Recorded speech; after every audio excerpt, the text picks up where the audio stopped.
தாங்கள் பாண்டவ வம்சத்தை சேர்ந்தவர். இவர் அந்த பாண்டவ வம்சத்திற்கு சேவை புரிந்து கொண்டிருந்த வம்சத்தின் வழி வந்தவர்.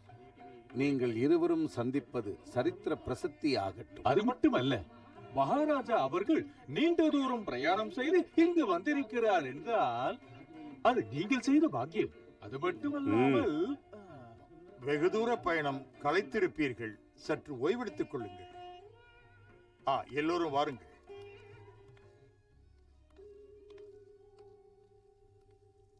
இது கலையரங்கம், வாருங்கள்.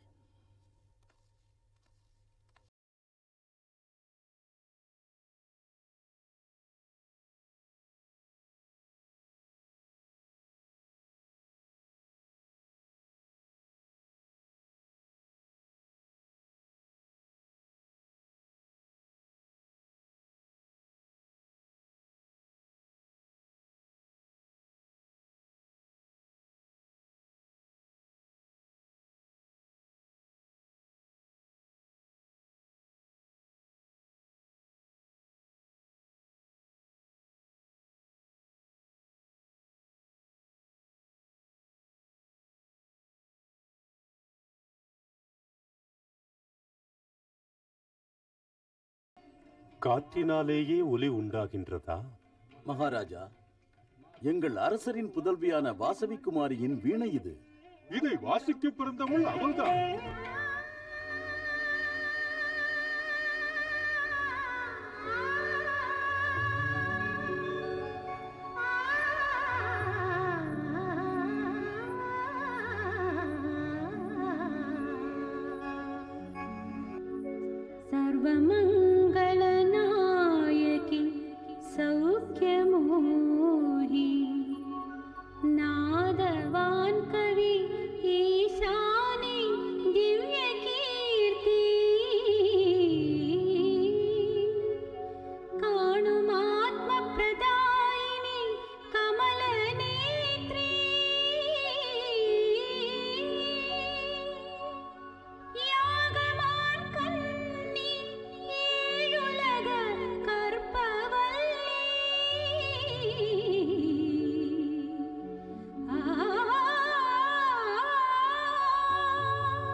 இஷ்டகணங்களை ரட்சித்த தயாளரூபி,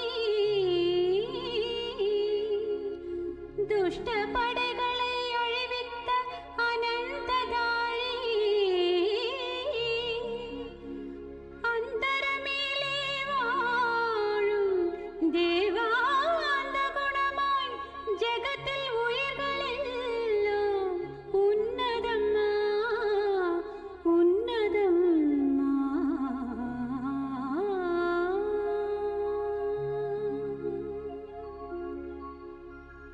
ஆஹா, இந்த கானம் மெல்லிய மயில் இறகைக் கொண்டு என் இதயத்தை வருடிக் கொடுத்தது. என் இருண்ட இதயத்தில் இந்த கானம் ஏற்படுத்திய ஒலி ஒளியாக மின்னி என் இதயத்தில் வெளிச்சத்தை கொண்டு வந்து விட்டது. இப்பொழுது நான் அடைந்த ஆனந்தத்தை என்னவென்று சொல்வது? யார் யார் அந்த அற்புத கானக்குயில்? அவர்கள்தான் மகாராஜா, வாசவி குமாரி. வாசவி குமாரி, அந்த கானக்குயில் பயன்படுத்துகின்ற வீணையா இது? மகாராஜா, எங்கள் அரசகுமாரியை தவிர இதை வேற யாரும் இதை யாரும் தொடக்கூடாது மகாராஜா. உங்களின் கலையாரும் புரிகிறது. நேரில் பார்க்காமலே தாங்கள் பரவசம் அடைகிறீர்களே, ஒருவேளை நேரில் பார்க்கிறீர்கள். பார்த்தே ஆக வேண்டும். வாசவி குமாரியிடம் என் கோரிக்கையை தெரிவியுங்கள். அவர்கள் கானத்தை நான் கேட்க வேண்டும், அதில் நான் மெய் மறக்க வேண்டும். கேட்டீங்கல்ல? என்னது, வாசவி குமாரி ராஜாவின் முன்னிலையில் பாட வேண்டுமா? மகாராஜா என்று மரியாதை கொடுத்தால் என் வம்சத்தையே அவமதிப்பது போல் நடந்து கொள்வதா? அவன் நடத்தை எப்படி இருக்கும், அவன் எப்படி நடந்து கொள்வான் என்பது எங்களுக்கு தெரியாதா? துஷ்டன்! அருகதை இல்லாதவனுக்கு மரியாதை இல்லை. இந்த நிகழ்ச்சி நடக்காது. அவனிடம் போய் சொல்லுங்கள். நில்லுங்க, கோவப்படாதீங்கப்பா. பாட்டு கேக்குறேன்னாரு, அவ்வளவுதானே? மகாராஜான்னா தந்தைக்கு சமம். அதுல தப்பு என்ன இருக்கு? விருந்தாளியா வந்தவர் முன்னால நீ பாடுறதாவது வேண்டாமா? எனக்கு இன்னமும் ரொம்ப பயமா இருக்கு. அந்த அசுரன் முன்னால் நீ பாட வேண்டுமா? அசுரர்கள் எல்லாம் மாத்திரத்துக்காக தானே இந்த கலைகள் நாட்டியங்கள். நிஜம்தான். குருதேவா, தாங்களும் சம்மதிக்கிறீர்களா? துஷ்டன் என்று நினைத்து அவரிடம் கோபப்படுவதை காட்டிலும் அவர் கேட்கும் பாடலை பாடிவிட்டால் அவருக்கு நிம்மதி கிடைக்கும். சரி, தங்கள் இஷ்டப்படியே நடக்கட்டும். வாங்க வாங்க.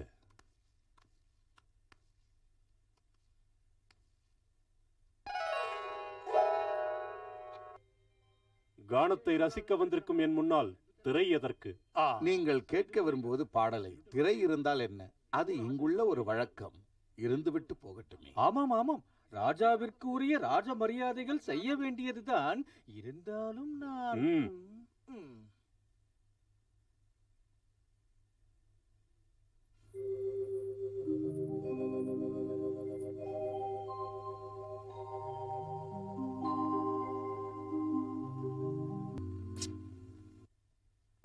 ஆஹா, மெய்மறக்கச் செய்த கானம், காண்போரை மயக்கும் அழகு. வாசவி, இந்த கலா ரசிகன் அளிக்கும் அன்பு பரிசை ஏற்றுக்கொள். ராஜா, மரியாதையோடு நடந்து கொள்ளுங்கள். மரியாதைக்குரிய மகாராஜா அவர்கள் இப்படி செய்வது நியாயமாகுமா? இது அநாகரிகம். பொறுமையோடு இருங்கள் குசும சிரேஷ்டி. அமைதி விருபாக்ஷா. மகாராஜா, தானத்தை கேட்டு தாங்கள் மயங்கி விட்டீர்கள் என்று நினைக்கிறேன். மனதை ஆசுவாசப்படுத்தி சிறிது நேரம் ஓய்வெடுத்துக் கொள்ளுங்கள்.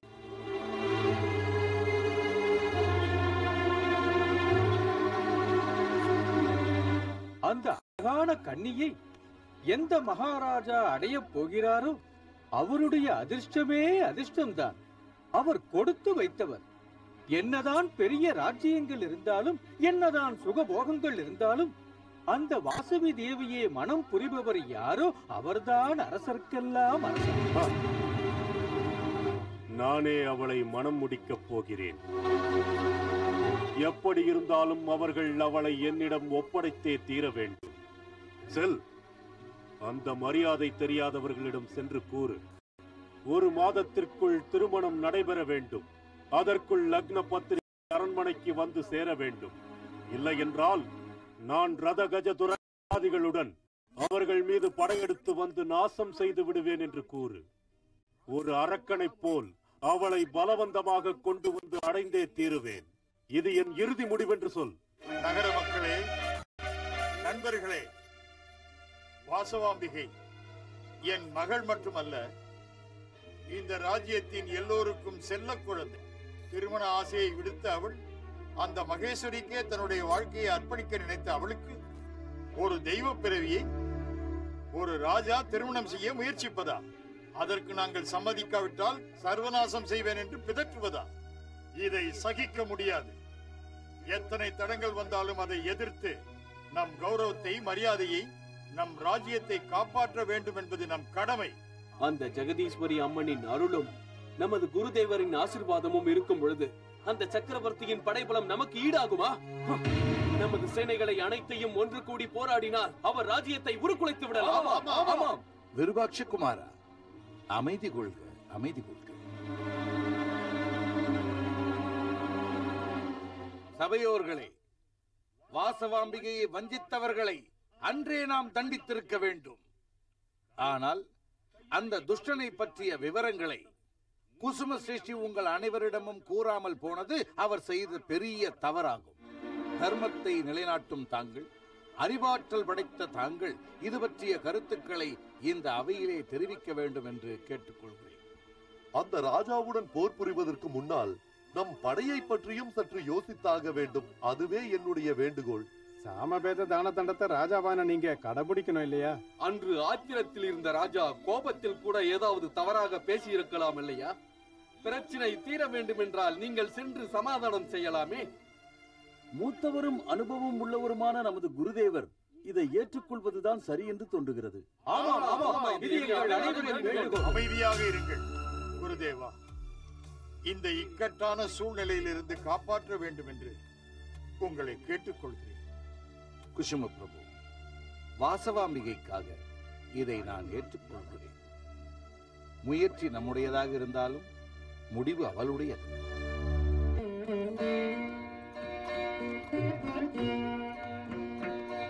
குருதேவருக்கு வணக்கம். மகாராஜாவுக்கு மன நிம்மதி உண்டாகட்டும். உங்கள் வருகையே எனக்கு மன நிம்மதியை தந்தது. தங்களுடைய இந்த வருகை எங்களுக்கு பெரும் மகிழ்ச்சியை தருகிறது. குஸ்ம சிரேஷ்டி அரசரிடமிருந்து ஒரு செய்தியுடன் வந்திருக்கிறார். தாங்களே கூறுங்கள். அமைதியான நாட்டின் மீது படையெடுத்து அமைதியை குலைக்க வேண்டும் என்று எனக்கு மட்டும் ஆசையா என்ன?